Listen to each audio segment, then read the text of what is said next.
Assalamualaikum warahmatullahi wabarakatuh. Perkenalkan, nama saya Robiatul Khairunisa dengan NIM 2003211000067, kelas Agribisnis C, Universitas Trunojoyo Madura, angkatan 2020. Saya di sini akan menjelaskan tentang isu atau permasalahan dan kebijakan pemerintah terkait dengan 3 komoditas. Yang pertama komoditas padi, 2 jagung, dan yang ketiga komoditas ikan air laut. Yang pertama adalah komoditas padi. Menurut Sumaryanto tahun 2009 mengemukakan bahwa upaya yang harus ditempuh untuk memantapkan ketahanan pangan mencakup aspek kuantitatif dan kualitatif. Pola konsumsi pangan penduduk sangat terdominasi beras. Padahal ketergantungan yang berlebihan terhadap satu jenis komoditas sangatlah rawan. Dari sisi konsumsi, mengakibatkan penyempitan spektrum pilihan komoditas yang mestinya dapat dimanfaatkan untuk pangan. Dari sisi produksi juga rawan, karena pertumbuhan produksi padi sangat ditentukan oleh ketersediaan air irigasi yang cukup. Laju konversi lahan sawah ke non-sawah semakin sulit dikendalikan, dan lahan yang secara teknis, sosial, ekonomi layak dijadikan sawah semakin berkurang. Permasalahan mendasar tersebut disebabkan beberapa permasalahan pokok dalam pengembangan tanaman pangan untuk komoditas padi yang diakibatkan oleh sempitnya rata-rata kepemilikan lahan pertanian, yaitu seluas 0,39 hektar. Menurunnya daya dukung sumber daya alam, lingkungan yang dieksploitasi berlebihan, anomali iklim, dan degradasi lahan. Belum optimalnya infrastruktur pertanian. Tingkat kehilangan hasil yang masih cukup tinggi dan masih rendahnya daya saing produk-produk pertanian terhadap produk impor. Solusi yang sebaiknya diterapkan oleh pemerintah adalah dengan menaikkan anggaran pada sektor pertanian sebagai anggaran untuk sektor pertanian yang telah ditingkatkan ini digunakan untuk melaksanakan sistem pengolahan tanaman terpadu pada sawah, sehingga dapat meningkatkan kualitas dan kualitas produksi beras di Indonesia.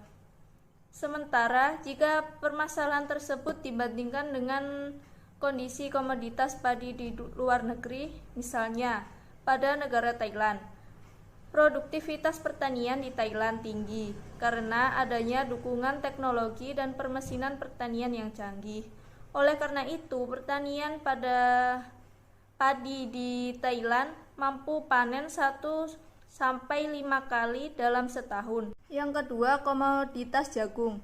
Jagung di Indonesia diyakini mampu bersaing di pasar ASEAN karena memiliki daya saing komparatif maupun kompetitif. Faktor pendukung utama kemampuan daya saing jagung Indonesia adalah sumber daya lahan, tingkat produksi, dan jumlah rumah tangga tani yang cukup besar sebagai penggerak produksi jagung. Permasalahan spesifik dalam pengembangan jagung antara lain masih rendahnya tingkat adopsi teknologi budidaya spesifik lokasi di tingkat petani sebagai akibat rendahnya kemampuan permodalan petani untuk dapat menyerap perkembangan teknologi produksi yang cukup pesat. Yang kedua, persaingan atau kompetisi tanaman pada lahan usaha tani dengan tanaman lain yang memiliki profitabilitas usaha tani yang lebih tinggi. Yang ketiga, serangan hama penyakit jagung. Dan yang keempat, kondisi iklim tropis pada komoditas jagung di mana perkembangannya relatif lebih rendah di daerah tropis dibanding di daerah subtropis, sehingga produktivitasnya juga rendah. Dalam konteks demikian, upaya pengembangan jagung nasional haruslah dilakukan secara intensif dan juga dalam hal pengembangan arealnya perlu dilakukan intensifikasi khususnya di luar Jawa, seiring dengan program percepatan dan perluasan ekonomi nasional. Pembangunan tanaman pangan dan hortikultura Jawa Timur mempunyai tujuan yang pertama meningkatkan produksi dan produktivitas tanaman pangan dan hortikultura secara berkelanjutan untuk memenuhi kebutuhan konsumsi dan bahan baku industri pengolahan. Solusi yang sebaiknya diterapkan oleh pemerintah adalah mewujudkan kemandirian pangan melalui peningkatan produksi dan produktivitas tanaman pangan dan hortikultura secara berkelanjutan, meningkatkan produk pangan segar dan olahan yang aman dikonsumsi dan berdaya saing tinggi, dan mewujudkan usaha pertanian dengan menumbuhkan ekonomi produktif di pedesaan. Dan yang ketiga, komoditas ikan air laut. Isu strategis dan permasalahan umum yang menjadi kendala utama dalam mewujudkan kegiatan perikanan berkelanjutan di Indonesia adalah 1. Pengelolaan perikanan, 2. Penegakan hukum, 3. Pelaku usaha perikanan.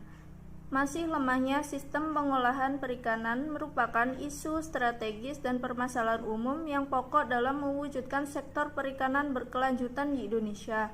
Hal ini telah diindikasikan dengan tidak meratanya tingkat pemanfaatan sumber daya ikan di wilayah Indonesia. Kondisi penegakan hukum untuk sektor perikanan di Indonesia juga relatif masih rendah, baik secara kuantitas dan kualitas. Belum kuatnya penegakan hukum di bidang perikanan ini, selain mengakibatkan kerugian negara, baik secara ekonomi dan lingkungan, juga berdampak pada penegakan kedaulatan wilayah negara, sehingga dapat mengakibatkan rakyat Indonesia menjadi tidak berdaulat di negaranya sendiri. Sarana dan prasarana yang digunakan untuk penegakan hukum di laut sangat kurang. Para pengawas belum dilengkapi dengan transportasi dan peralatan yang memadai, sehingga cenderung tidak dapat berbuat banyak walaupun melihat adanya pelanggaran di laut, terutama yang dilakukan oleh asing. Solusi yang sebaiknya diterapkan oleh pemerintah adalah pemerintah perlu segera menata dan memperbaiki kelemahan yang ada sekarang dengan melakukan penguatan kebijakannya, menerapkan kebijakan limited access secara menyeluruh sehingga dapat terjadi pembatasan baik armada penangkapan, alat tangkap maupun jumlah dan jenis tangkapan.